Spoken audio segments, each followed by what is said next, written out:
Think of the First World War, and you think of trenches. There was mobility elsewhere, in the East and Africa, but the war on the Western Front was bogged down.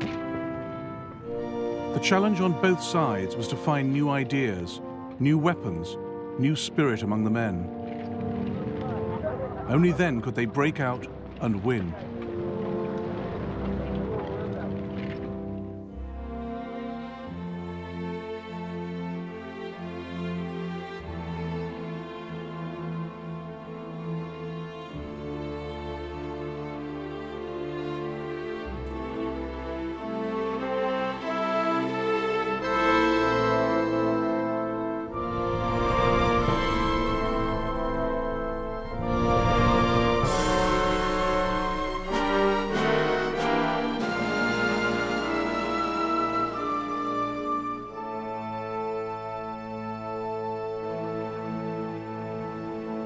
In September 1914, the Allies had stopped the German drive into France at the Marne. The Germans pulled back to high ground and dug in. The Allies followed suit.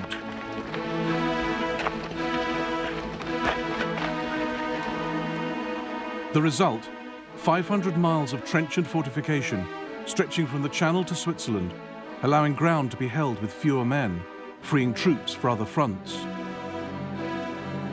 Breaking the deadlock meant taking the offensive, but it was much easier to defend trenches than attack them.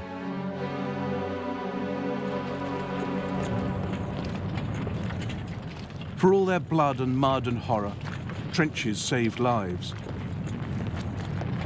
They were places of fear and bad smells, where walls might be shored up with limbs and corpses, but they were the safest places to be in a battlefield swept by machine gun fire, devastated by shelling. The greater danger came when you left them.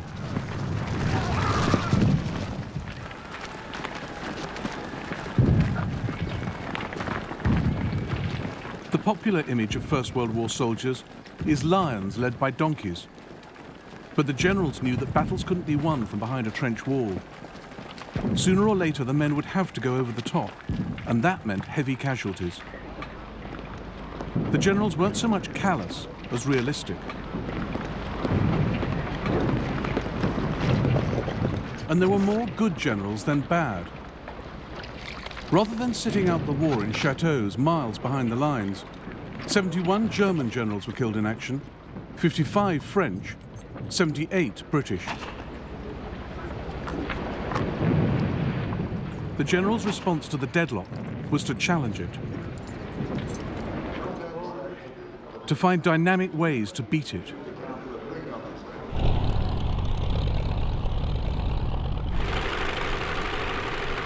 In 1916, both sides looked for a place to break through, where an attack could be concentrated and supplied. The Germans thought they'd found it at Verdun.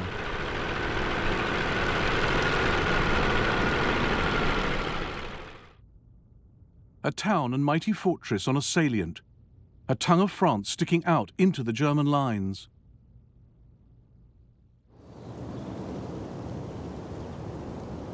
Verdun looked secure, with its huge walls, its giant circle of 19 forts, with their outer ring of defences. But the French had now downgraded Verdun's status, removing many of its guns to needier sites. For the French garrison, it was becoming known as a cushy sector.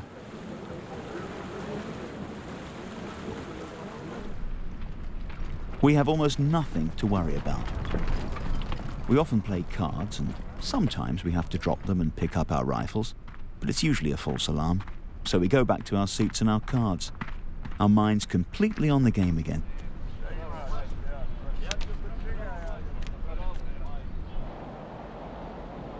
But Parliamentary Deputy Émile Drian, now a frontline colonel, realized how vulnerable Verdun really was. He warned the French government. We are doing everything day and night to make our front line inviolable. But there is one thing about which we can do nothing. The shortage of hands. If our front line is broken by a massive attack, our second line won't hold. Lack of workers, and also barbed wire. But Drian was ignored. On Monday, the 21st of February 1916, a clear, still winter's day, over 100,000 German soldiers drew breath and prepared to go over the top.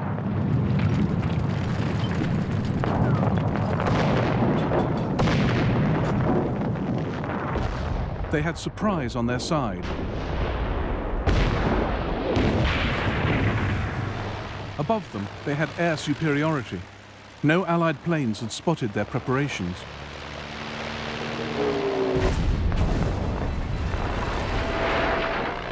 Behind them, their own German artillery opened fire. And in front of them in the French lines, Corporal Marc Stéphane could hardly believe what was happening. We were swept by a storm, a hurricane, a tempest growing ever stronger, with hail like cobblestones, with the destructive force of an express train. And we're underneath it, do you follow? Underneath it.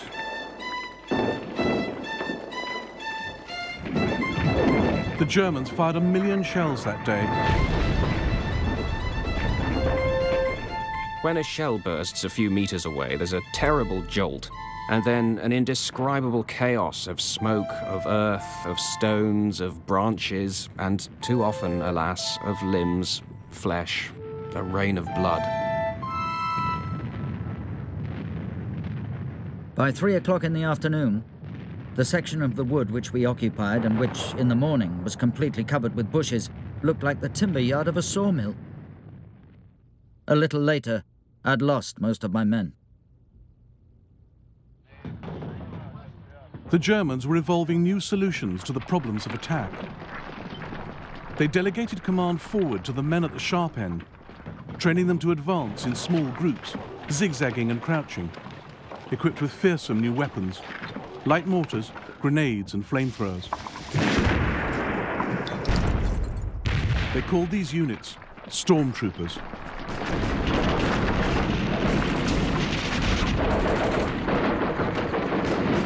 We moved forward from our position. That's where I saw the most refined weapon of modern technology or human bestiality. There was a spurt of flame, which flooded the attacking enemy with burning oil.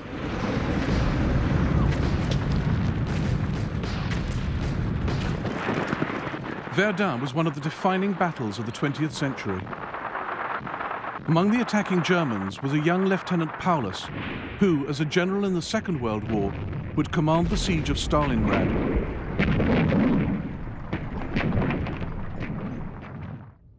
"25-year-old Charles de Gaulle was also there, France's future leader, wounded and captured defending Verdun.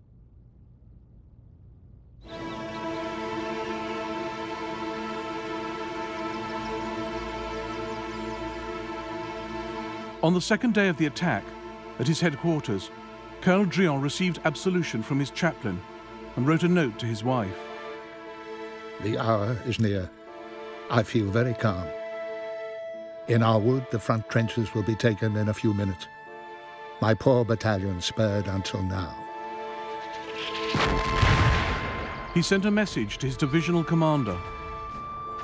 We shall hold out against the Boche, although their bombardment is infernal.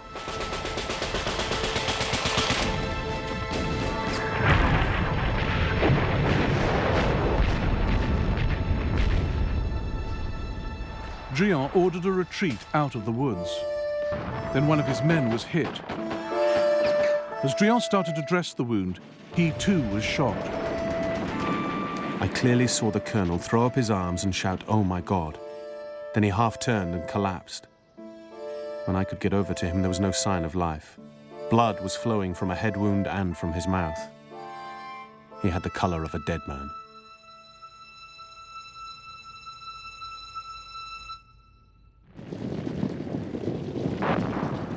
Three days later, the Germans captured Douaumont, Verdun's key fort. Germany was jubilant. Church bells rang out. A national holiday was declared.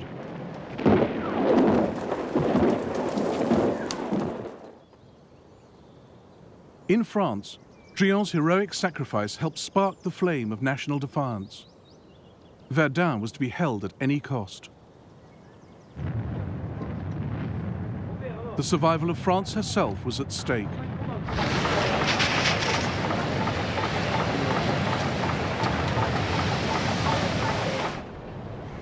They shall not pass, declared General Philippe Pétain, Verdun's new commander. He rotated his troops. 3/4 of the French army at one time or another defended Verdun, a national effort that ensured whole units were not totally destroyed in the battle.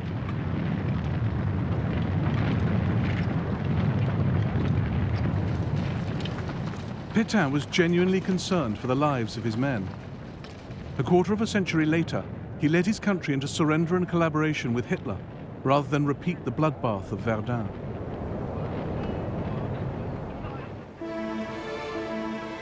Route Nationale 93.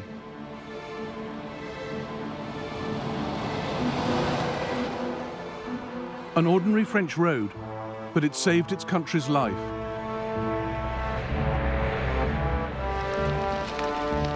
Night and day, supplies for Verdun rolled along the Voie Sacrée, the sacred way, as well as by rail.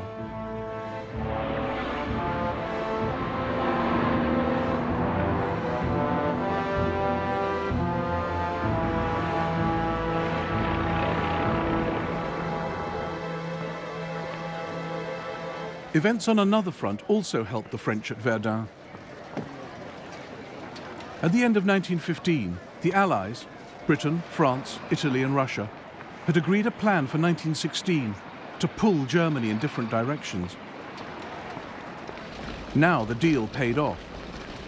A successful Russian offensive forced Germany to switch troops from France to the Eastern Front. From June, the initiative at Verdun passed to the French.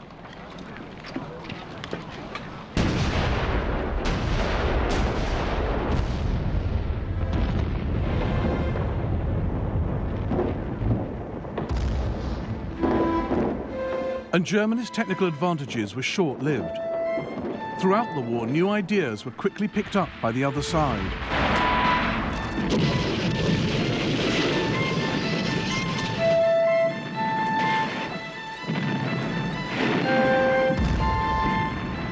All our inventions seem to turn like evil spirits against us, like a monster destroying itself.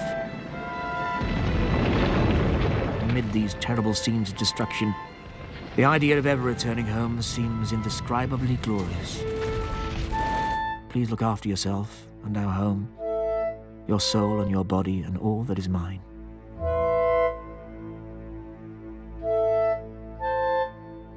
Franz Marc was killed later that day.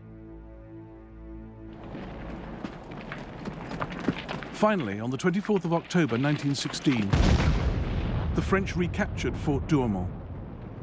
Verdun was saved. At last the time has come, and we set off to conquer the enemy positions. They don't offer any resistance, and the few men who are still alive come out of their holes crying, "Camarade!"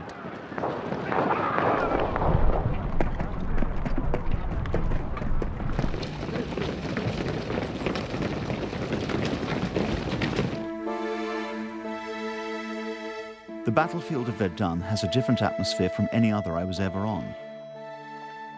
Its horrors are also greater.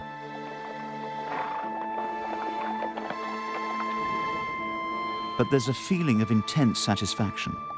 It was at Verdun that the French people found themselves again and emerged from the clouds which have hung over them since their defeat by the Germans in 1870.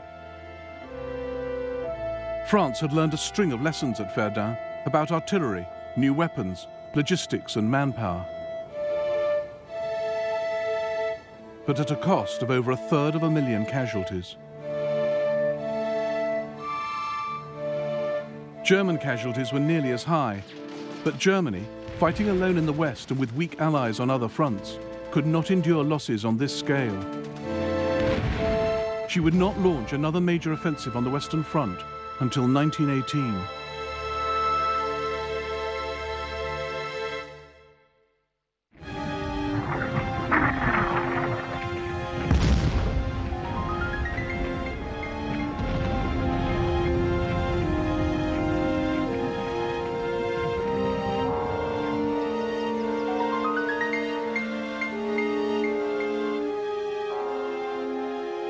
One can look for miles and see no human beings. But in those miles of country lurk, it seems, thousands of men, planning against each other perpetually some new device of death. Never showing themselves, they launch at each other bullet, bomb, aerial torpedo, and shell. Unlike previous wars, the fighting on the Western Front was unceasing. Somewhere down the line, there was always a gun firing, a man falling.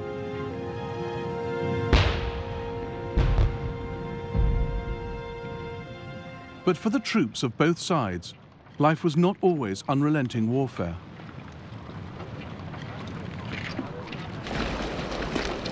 During 1916, the average British soldier spent 100 days at the front. For the remainder, he was in reserve, on work detail, resting, or on leave. And over the 500-mile front, some sectors were easier than others.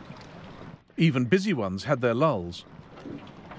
One day, British General Lord Edward Gleichen visited the front line. When going round the trenches, I asked a man whether he had had any shots at the Germans. He responded that there was an elderly gentleman with a bald head and long beard who often showed himself over the parapet. Well, why didn't you shoot him? Shoot him? Said the man. Why, Lord bless you, sir, he's never done me no harm. A shocking example of live and let live. Live and let live was a pervasive phenomenon on both sides of accommodation with the enemy. It arose because in quiet times and in quiet lines, men were learning to adapt to war and to adapt war to them. We sometimes got out of the trench into the tall grass behind, which the sun had dried, and enjoyed a warm indolence with a book. Not infantry training, I think. The war seemed to have forgotten us in that placid sector.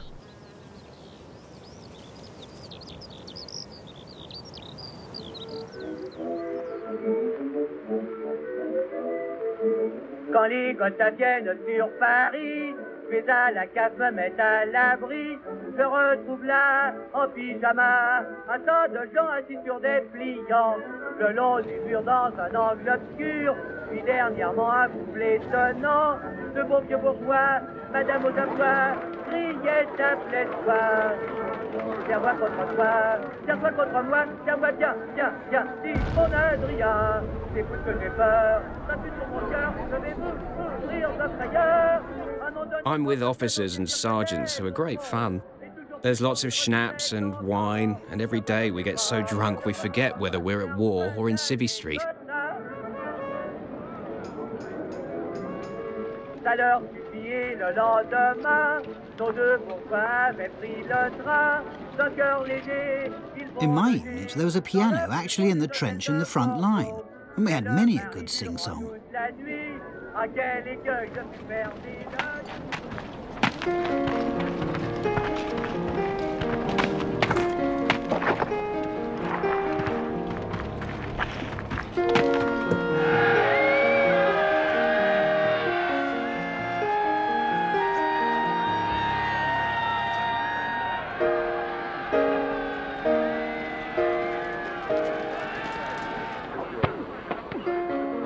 I feel great. I have never lived so well, and probably never will again. I've just joined our sports club. This evening, someone got a football. Now we can play football, racing, long jump. Chocolate is the prize, donated by our platoon commander.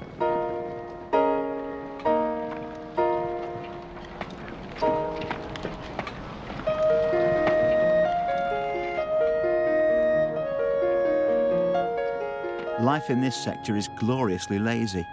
Weather is perfect. The enemy most peaceful. And there's little to do but lie on one's back and smoke, or write imaginative letters back home.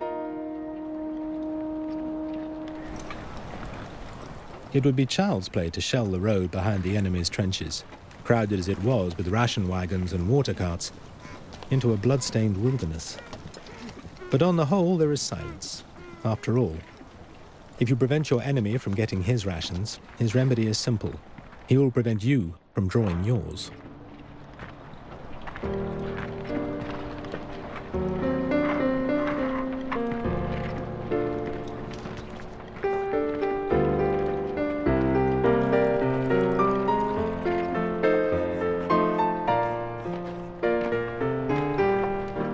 often see the smoke of the Germans' mealtime fires ascending in blue-grey spirals. It is only common courtesy not to interrupt each other's meals with intermittent missiles of hate.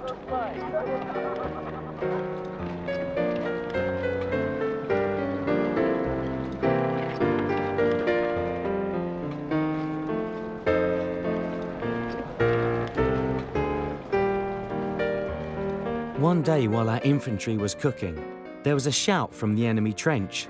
Could he come and eat too? He was invited over.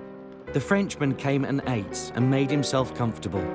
And from then on, whenever the Frenchman noticed that food was ready in the German trenches, he came and joined in. Sometimes an officer tried to stir his men into a little action. How about posting a sniper or lobbing over a grenade? We received the following message tied to a stone from the German trenches opposite. We're going to send a 40-pounder. We've been ordered to do this, but we don't want to. It'll come this evening, and we'll blow a whistle first to warn you so that you have time to take cover. All happened as they said it would.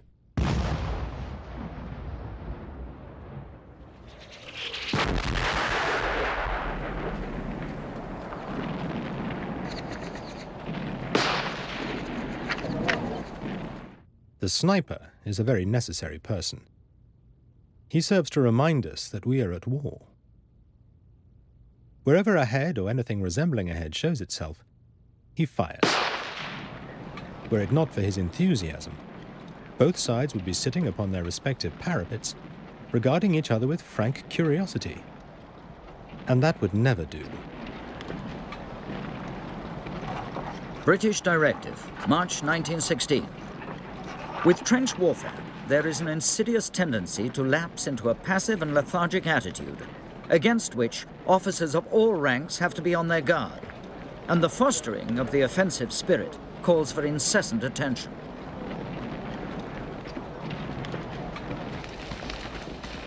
Live and Let Live was dependent on the sector and the troops manning it. The Germans didn't like facing the Highland regiments. The British couldn't get along with the Prussians. But some of the other Germans were fine. The soldier Mike gave us some useful hints.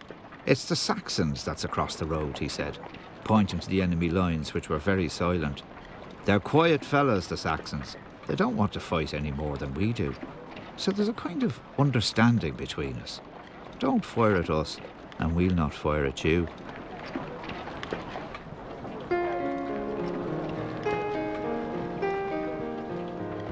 Live and Let Live did not occur where elite regiments were operating. They had their own ideas about getting at the enemy. Rare footage of a daylight raid by South African troops. The idea was to dominate no man's land. To say to the enemy, it's not no man's land, it's ours.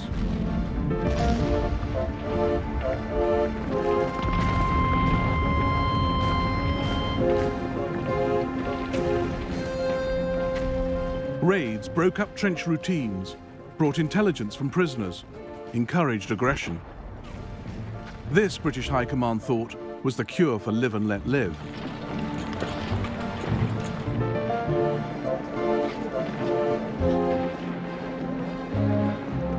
Training sessions were organized using elaborate models of the target area.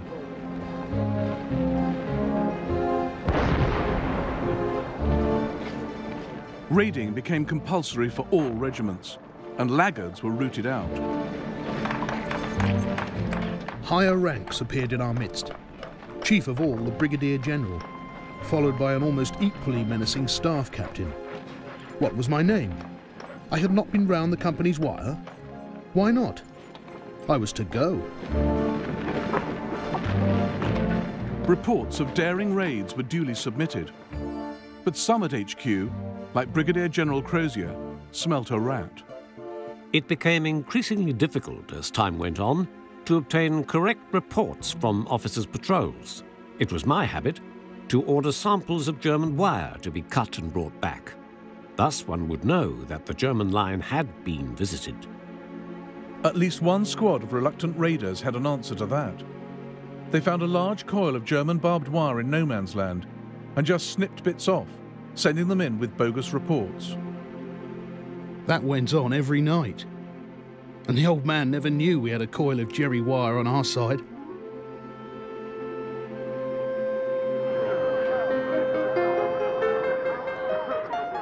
Many, though, entered the spirit, proudly displaying their trophies.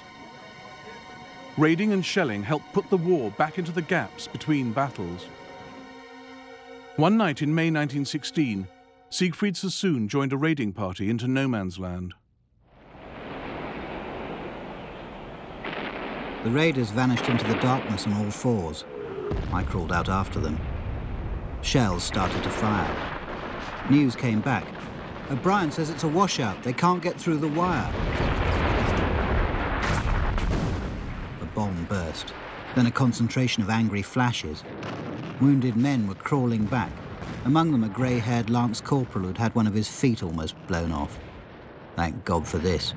I've been waiting 18 months for it, and now I can go home.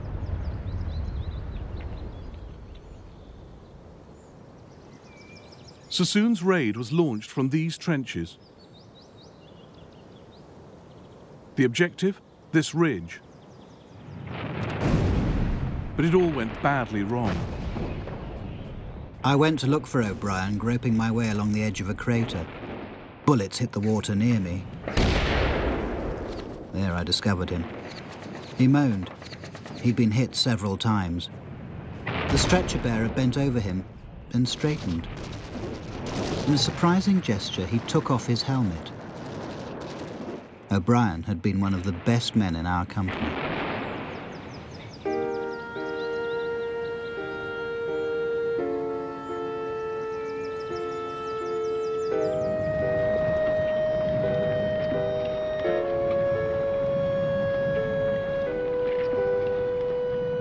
Shelling was the biggest killer of the war.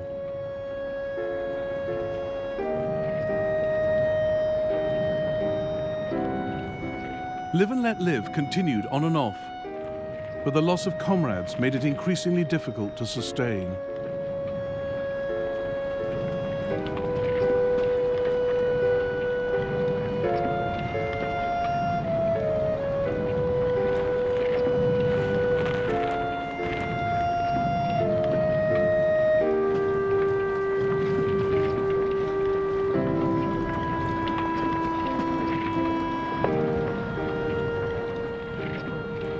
Speaking for my companions and myself, I can categorically state that we were in no mood for any joviality with Jerry. We hated his guts. We were bent on his destruction at each and every opportunity. Our greatest wish was to be granted an enemy target worthy of our Vickers machine gun.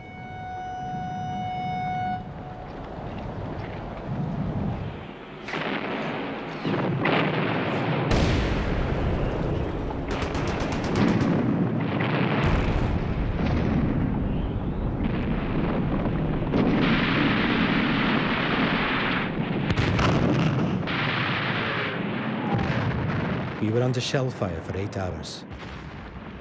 It was like a dream. Some of the men looked quite insane after the charge.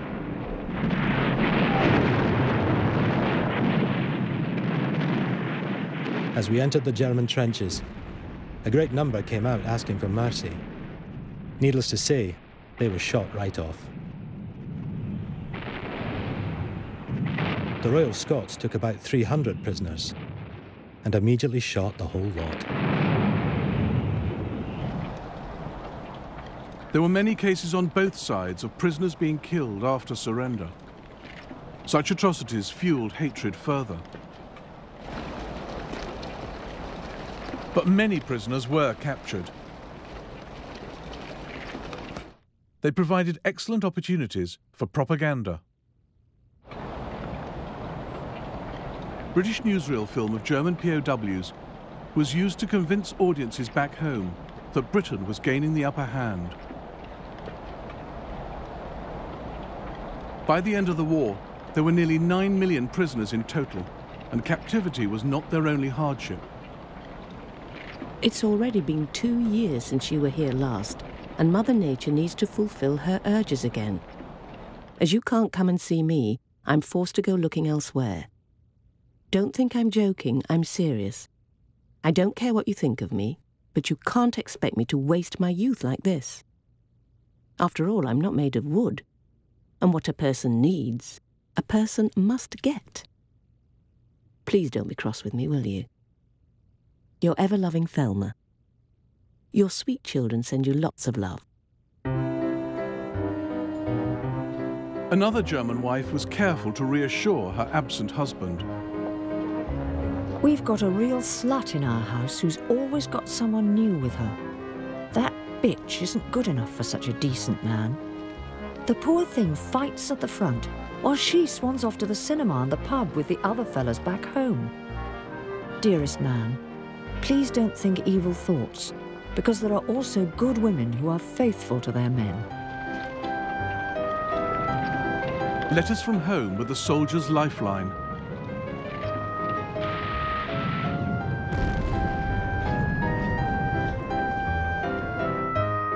German troops were offered these beguiling colour postcards to reassure loved ones that they were comfortable, happy and safe.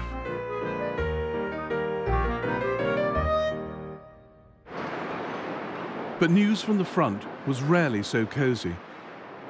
A German factory worker, learning that her husband had been killed, wrote to her boss to resign. My beloved husband worked here for years, and I did the same work with his tools, and I was proud that while he was fighting at the front, I could represent him here. It was not always pleasant in the factory, but my husband's letters gave me courage. And so, until his death, the job was sacrosanct to me. That's why I can't do it anymore.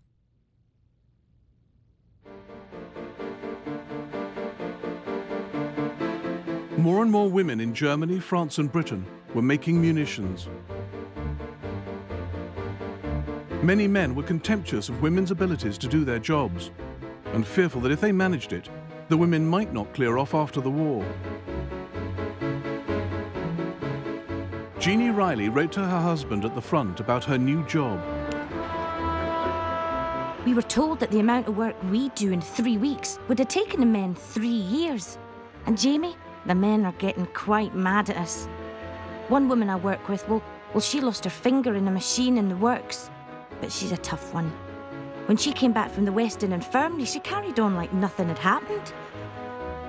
I have to get up at 4:30 every morning. So I'll have you up at the same time when you come home, if God spares you. Jeannie's husband, Jamie, did come safely home. The most important battle Jeannie Riley and her colleagues were working towards in 1916 was the Somme. It's now a byword for wholesale suffering and slaughter, but its architect, General Sir Henry Rawlinson, conceived it as an offensive with limited objectives, more dependent on guns than manpower.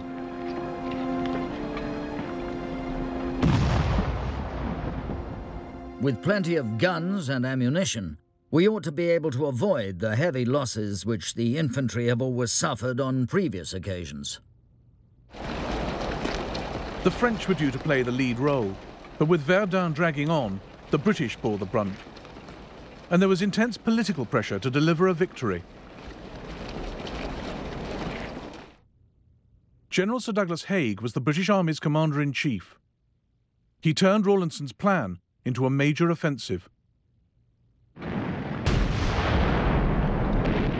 When the British guns opened up on the Somme on the 24th of June 1916, the windows rattled in London 160 miles away.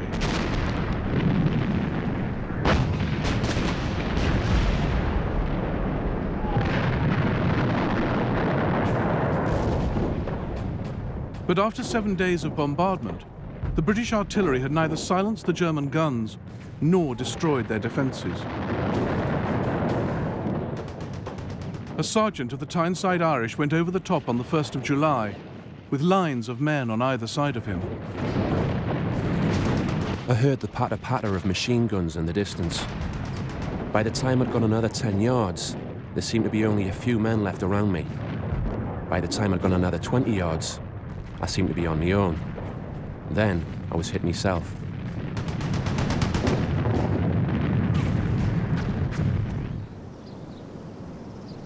Farmers around the Somme still gather a harvest of iron for the French army to collect and defuse. In this war, what happened in the factory directly affected the outcome on the battlefield.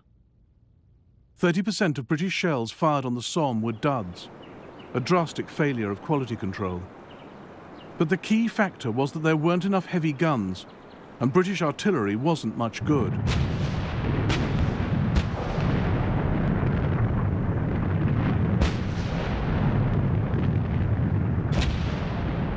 On that terrible first day, it became clear that the French knew what they were doing, and the British did not.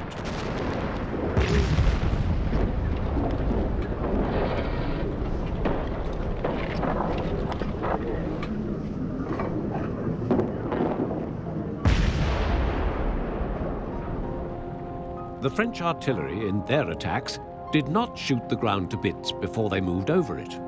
A short, intense bombardment, followed by a rush of men, gave them the position clean and intact. We would shoot our ground into a quagmire and then send troops slowly forward over it and expect them to provide their own cover from the enemy's retaliation.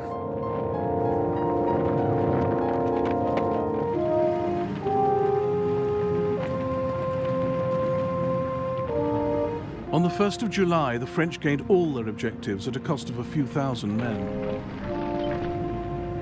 Britain achieved virtually nothing, with casualties of 57,470.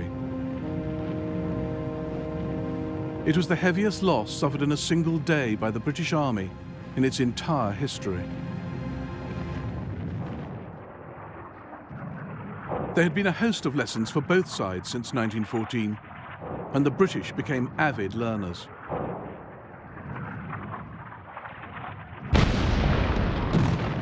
How to lay down shell fire over the heads of advancing men. How to locate enemy guns using flash spotting, sound ranging, and trigonometry. And how to knock them out.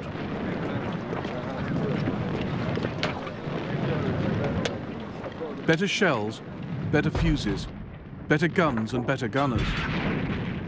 While the Germans came to rely more on skilled infantrymen, often acting on their own initiative, the British concentrated on fighting a technical war.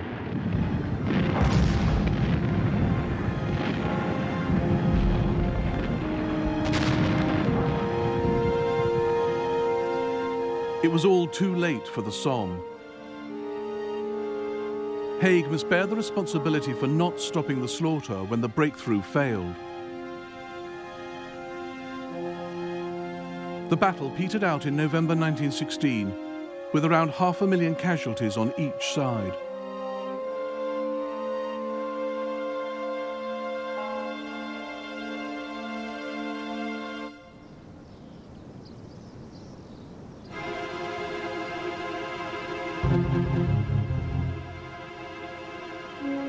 Cambrai in northern France. On the 20th of November 1917, the site of the first major use of tanks in the world.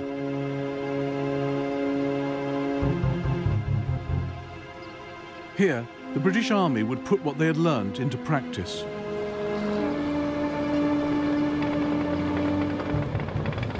Britain's invention of the tank cracked a key First World War problem: how to combine firepower and movement.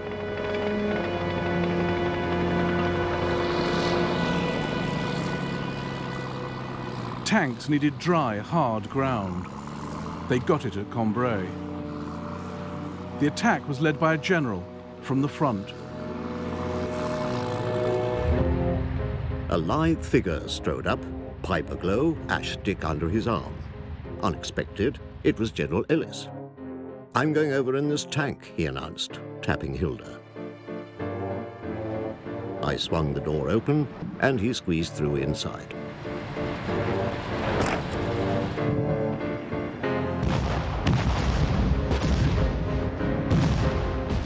The artillery now knew not to chew up the ground ahead. A short, sharp bombardment, and then over 300 tanks rolled into the first light. Just before 6:30 a.m, the barrage commenced, and we started off. Our first bump came fairly soon. We climbed a bank, crashed through a hedge, and came down heavily on the other side.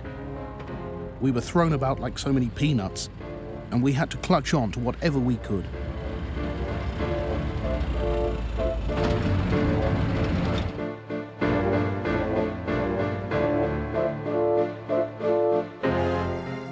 The tanks, looking like giant toads, became visible against the skyline.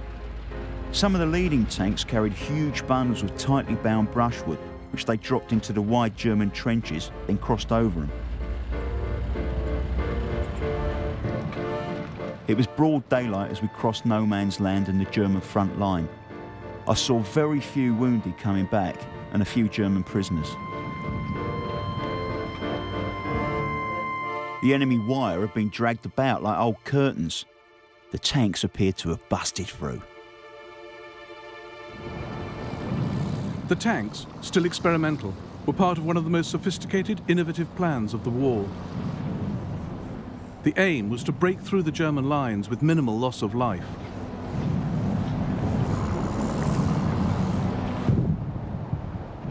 The artillery would use their new skills and technology to locate and target the German batteries before the battle. The tanks would punch a hole in the German lines, with the infantry tucked up close for mutual protection, while the cavalry pushed through.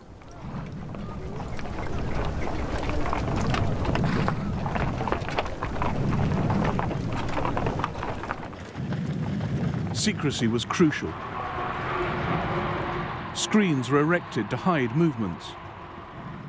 Telltale tracks were covered with mud. The question ever uppermost in all our minds was, does the Hun suspect anything? It was most exciting.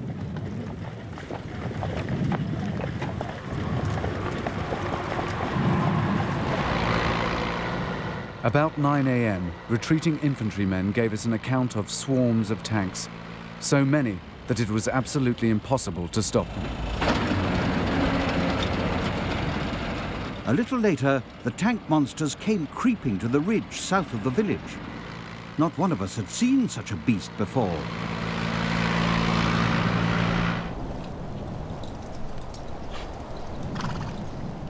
Then, a dramatic indication that real progress had been made.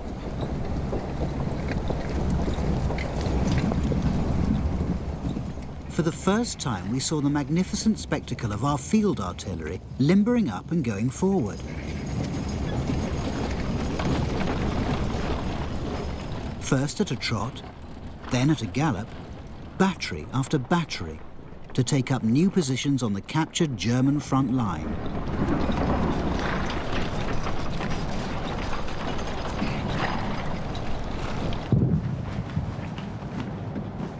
The Germans were caught on the hop, then pushed back 5 miles, a greater Allied advance than anything achieved on the Somme or in Flanders.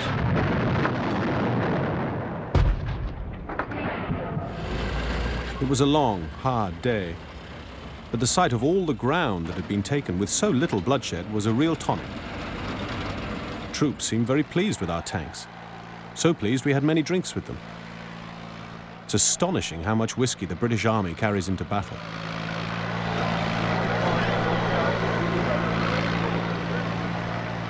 On the 21st of November, church bells rang out across Britain, just as they had done in Germany for Verdun.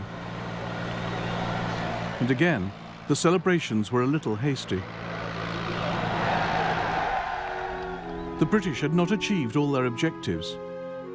Some villages near Cambrai remained in German hands, including Flesquières. The Highlanders in this sector had been ordered to keep well away from the newfangled tanks, so they couldn't help them by knocking out machine gun nests and artillery. And lurking near Flesquières was one of the few German batteries trained against tanks. A tank emerged from the village. Distance, 275 meters. Fire! Damn, too far. Fire! Very close. Aim a little to the right. Fire! Hit! A hit! Oh, Lord. A column of fire was bursting out of the monster. 2 of our men ran to the tank, and when they returned, they described the half-burned bodies of the crew. Inside the tanks, the crews wrestled with the world's latest technology, under fire. Just at this critical moment, the autovac supplying petrol to the engine failed. The engine spluttered and stopped. We were now a stationary target. In the sudden silence, we could hear the thud of falling shells, and metal and earth striking the sides of the tank. The atmosphere in the tank was foul. With tense faces, the crew watched the imperturbable second driver as he coolly and methodically put the autovac right, ignoring all the proffered advice to give it a good hard knock.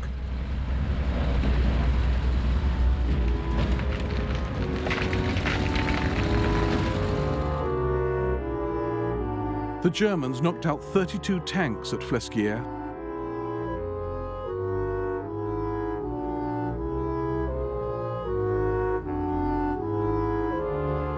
More were crippled by stormtroopers in the narrow streets of Fontaine, Notre Dame. There was horrible slaughter in Fontaine, and I, who had spent 3 weeks before the battle in thinking out its possibilities, had never tackled the subject of village fighting. I could have kicked myself again and again for this lack of foresight, but it never occurred to me that our infantry commanders would thrust tanks into such places. The Germans also had the bright idea of mounting anti-aircraft guns on lorries and attacking the tanks with armor-piercing shells. 9 tanks rolled towards us. The captain orders, "Steady, men, wait for it." When the enemy is less than 100 meters away, the command rings out, "Rapid fire."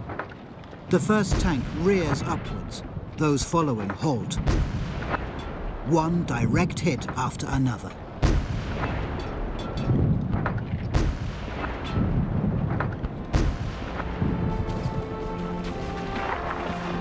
Within a week, the Germans launched a massive counterattack, with stormtroopers supported by aircraft. Within 10 days, they'd recovered all their lost ground.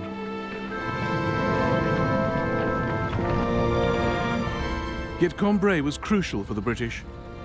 They'd gained valuable experience with the tanks and cracked their artillery problems. Vital lessons were learned about teamwork on the battlefield. The big challenge for both sides now was how to consolidate the successful breakthrough. The master of that would win the war.